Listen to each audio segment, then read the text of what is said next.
नमस्कार दोस्तों, स्वागत है आपका हमारे YouTube चैनल भक्ति बान में। दोस्तों, भारत में जितने राज्य, जितने शहर, जितने गांव हैं, उतनी ही परंपराएं हैं, उतनी ही बोलियां हैं।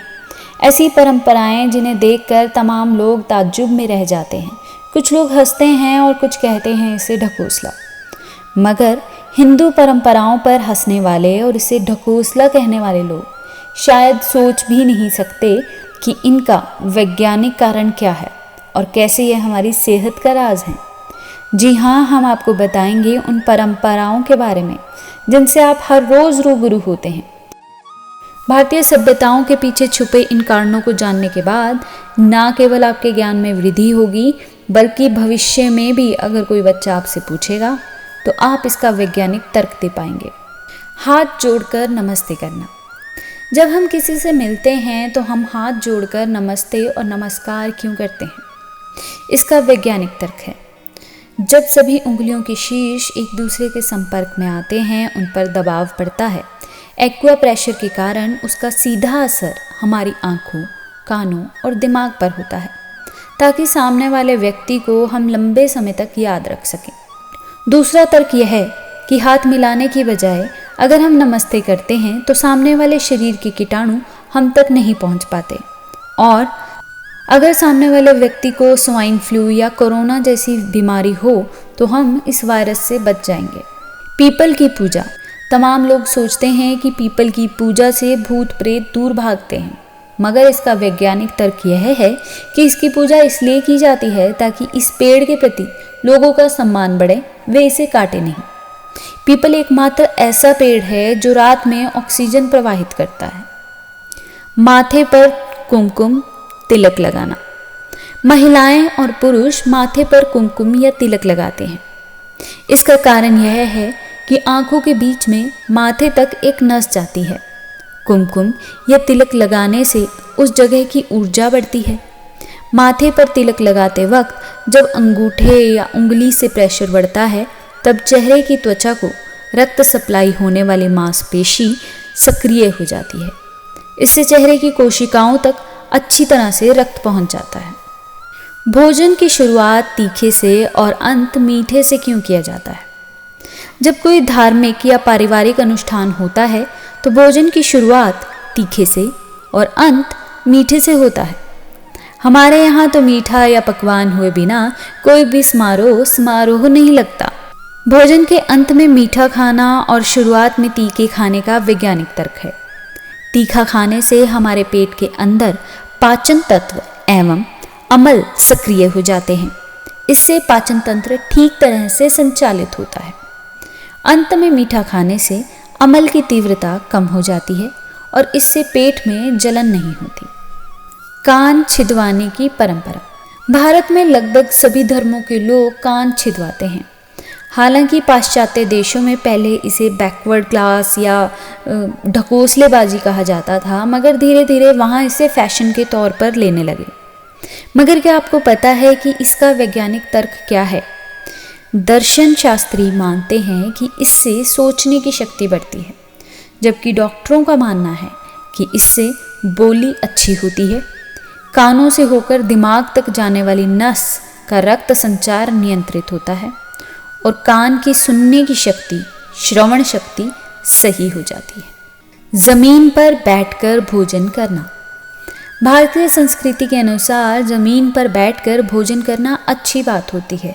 हालांकि पाश्चात्य सभ्यता का पीछा करते हुए हम अपने घर में डाइनिंग टेबल और कुर्सियां ले आए हैं, मगर क्या आप जानते हैं कि भारतीय संस्कृति का ये नियम आपके जीवन में स्वास्थ्य दे सकता है? जी हाँ, पालती मारकर बैठना एक प्रकार का योगासन है। इस पोजीशन में बैठकर मस्तिष्क शांत रहता है और भोजन करते वक्त अगर दिमाग शांत हो तो पाचन क्रिया अच्छी रहती है। इस पोजीशन में बैठते ही खुद ब खुद दिमाग से एक सिग्नल पेट तक जाता है कि वह भोजन के लिए तैयार हो जाए। दक्षिण की तरफ सिर करके सोना। दोस्तों, इस चीज़ को लेकर लोग कई भ्रामक बातें फैलाते हैं। कोई कहते हैं कि उत्तर की तरफ सिर करके सोने से मृत्यु हो जाती है या फिर ढकोसलेबाजी। दक्षिण की तरफ कोई पैर करके सोता है तो लोग कहते हैं कि बुरे सपने आएंगे, भूत प्रेत का साया आ जाएगा आदि, इसलिए उत्तर की ओर पैर करके सोएं। वैज्ञानिक तर्क क्या है हम आपको बताते हैं। जब हम उत्तर की ओर सिर करके सोते हैं तब हमारा शरीर पृथ्वी की चुंबकीय तरंगों की सीध में आ जाता है। शरीर में मौजूद आयरन यानी लोहा दिमाग की ओर संचारित होने लगता है। इससे अल्जाइमर, पार्किंसन या दिमाग संबंधी बीमारियां होने का खतरा बढ़ जाता है और यही नहीं, रक्तचाप भी बढ़ जाता है। सूर्य नमस्कार, हालांकि लोग इसे हिंदू परंपरा मानते हैं, मगर क्या आपको पता है सूर्य नमस्कार आज के युग में कितना इम्पॉर्टेंट है, इसकी वैल्यू कितनी बढ़ गई है, क्योंकि ये आपको स्वास्थ्य दे सकता है, निरोग जीवन दे सकता है। वैज्ञानिक तर्क ये है कि पानी के बीच से आने वाली सूर्य की किरणें जब आंखों में पहुंचती हैं तब हमारी आंखों की रोशनी अच्छी होती है। और कुछ साइंटिफिक रिसर्च के अनुसार यदि हम सूर्य को जल देते हैं तो उसमें से निकलकर आने वाली किरणें हमारे शरीर में पैदा होने वाले कीटाणुओं, जिसमें कि कैंसर सेल्स भी मौजूद हैं, उनको मार देते हैं। सिर पर चोटी, हिंदू धर्म में ऋषि मुनि सिर पर चुटिया रखते थे, आज भी लोग रखते हैं। हालांकि ऐसा कहा जाता है कि ये चुटिया केवल ब्राह्मण ही रख सकते हैं, या फिर आजकल यदि किसी के घर में किसी के पिता की मृत्यु हो जाए तो उसका बेटा शोक स्वरूप सिर पर चोटी रखता है और बाल मुंडवा देता है। मगर चुटिया का वैज्ञानिक तर्क है, जिस जगह पर चुटिया रखी जाती है उस जगह पर दिमाग की सारी नसें आकर मिलती हैं। इससे दिमाग स्थिर रहता है, इंसान को क्रोध नहीं आता, सोचने की क्षमता बढ़ जाती है। व्रत रखना, कोई भी पूजा पाठ या त्योहार होता है तो लोग व्रत रखते हैं। इसका वैज्ञानिक तर्क ये है कि आयुर्वेद के अनुसार व्रत करने से पाचन क्रिया अच्छी होती है और फलाहार लेने से शरीर का डिटॉक्सिफिकेशन होता है, यानी उसमें से खराब तत्व बाहर निकल जाते हैं। शोधकर्ताओं के अनुसार व्रत करने से कैंसर का खतरा कम होता है। हृदय संबंधी रोगों, मधुमेह आदि रोग भी जल्दी नहीं लगते। हालांकि आजकल फ्रूटेरियन डाइट्स के कॉन्सेप्ट चल चुके हैं, बॉडी डिटॉक्सिफिकेशन के भी कॉन्सेप्ट चल चुके हैं, पर वो एक तरह से व्रत ही हैं जिन्हें लोग अब साइंटिफिक लैंग्वेज में यूज़ करने लगे हैं। चरण स्पर्श करना, हिंदू मान्यता के अनुसार जब भी आप किसी बड़े से मिलें तो उसका चरण स्पर्श करें। यह हम अपने बच्चों को सिखाते हैं ताकि वे बड़ों का आदर करें। हालांकि आजकल लोग हाथ मिलाना या दूर से नमस्ते करना ज़्यादा बेटर समझते हैं, मगर क्या आपको इसका वैज्ञानिक तर्क पता है? मस्तिष्क से निकलने वाली ऊर्जा हाथों और सामने वाले पैरों से होते हुए एक चक्र पूरा करती है। इसे कॉस्मिक एनर्जी का प्रवाह कहते हैं। इसमें दो प्रकार से ऊर्जा का प्रवाह होता है, या तो बड़े के पैरों से होते हुए छोटे के हाथों तक, या फिर छोटे के हाथों से बड़े के पैरों तक ये एनर्जी फ्लो करती है। क्यों लगाया जाता है सिंदूर? शादीशुदा हिंदू महिलाएं सिंदूर क्यों लगाती हैं? हालांकि लोग इस बात का मजाक उड़ाते हैं कि मर्द क्यों नहीं लगाते। आइए हम आपको साइंटिफिक रीज़न बताते हैं। सिंदूर में हल्दी, चूना और मरकरी होता है। यह मिश्रण शरीर के रक्तचाप को नियंत्रित करता है। चूँकि इससे यौन उत्तेजनाएं भी बढ़ती हैं, इसलिए विधवा औरतों के लिए सिंदूर लगाना वर्जित है। इससे स्ट्रेस भी कम होता है। तुलसी के पेड़ की पूजा, तुलसी की पूजा करने से घर में समृद्धि आती है, सुख शांति बनी रहती है, ऐसा लोगों का मानना है। पर क्या आपको पता है तुलसी के पेड़ के कितने फ़ायदे हैं, जिसकी वजह से हमारे पूर्वजों ने हमें इसे घर में लगाने के लिए कहा और इसे सदैव पूजने के लिए कहा, ताकि हम इसकी देखभाल करें और ये हमारे घर में लगा रहे। तुलसी इम्यून सिस्टम को मजबूत करती है, लिहाजा अगर घर में पेड़ होगा तो इसकी पत्तियों का इस्तेमाल भी होगा और उससे बीमारियां दूर होंगी। आप भी अपने घर में तुलसी का प्रयोग करते ही होंगे, कभी चाय की पत्तियों में तो कभी काढ़े में। चूड़ी पहनना, भारतीय महिलाएं हाथों में चूड़ियां क्यों पहनती हैं? अब तो चूड़ियों का ट्रेंड पाश्चात्य सभ्यता में भी होने लगा है। बड़े बड़े सिंगर्स चूड़ियां पहनने लगे हैं। जी हाँ, वैज्ञानिक तर्क, हाथों में चूड़ियां पहनने से त्वचा और चूड़ी के बीच जब घर्षण होता है तो उसमें एक प्रकार की ऊर्जा उत्पन्न होती है। यह ऊर्जा शरीर के रक्त संचार को नियंत्रित करती है।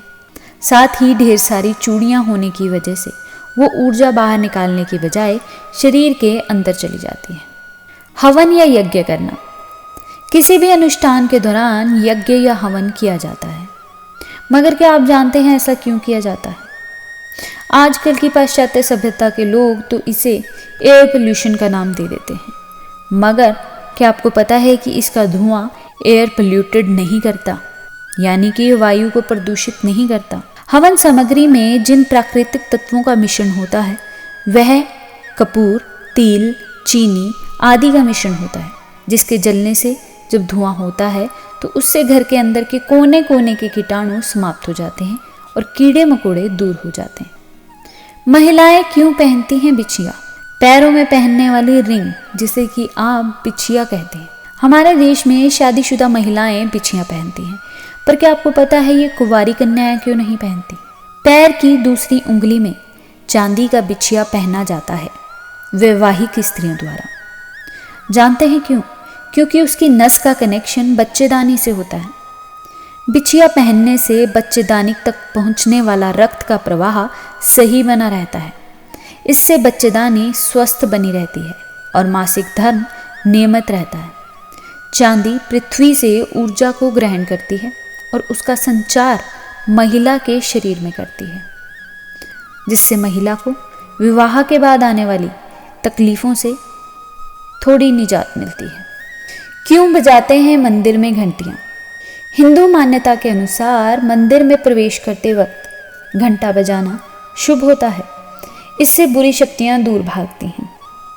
चलिए ऐसा ही सही, मगर क्या आपको वैज्ञानिक तर्क पता है कि क्यों मंदिर में घंटा या घंटियाँ बजाई जाती हैं? हम बताते हैं। घंटे की ध्वनि हमारे मस्तिष्क में विपरीत तरंगों को दूर करती है। इससे पूजा के लिए एकाग्रता बनती है। घंटे की आवाज़ 7 सेकंड तक हमारे दिमाग में इको करती है।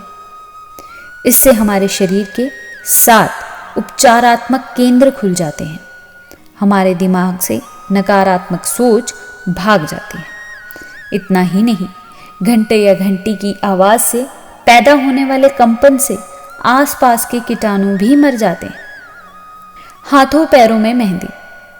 आपको पता ही होगा भारत में मेहंदी का कितना रिवाज है। शादी हो, ब्याह हो, तीज त्योहार हो, हाथों पैरों में मेहंदी तो लगाई ही जाती है। महिलाओं को मेहंदी लगाकर अपनी सुंदरता में जो इजाफा लगता है वो तो कहना ही क्या। पर क्या आपको इसका वैज्ञानिक तर्क पता है?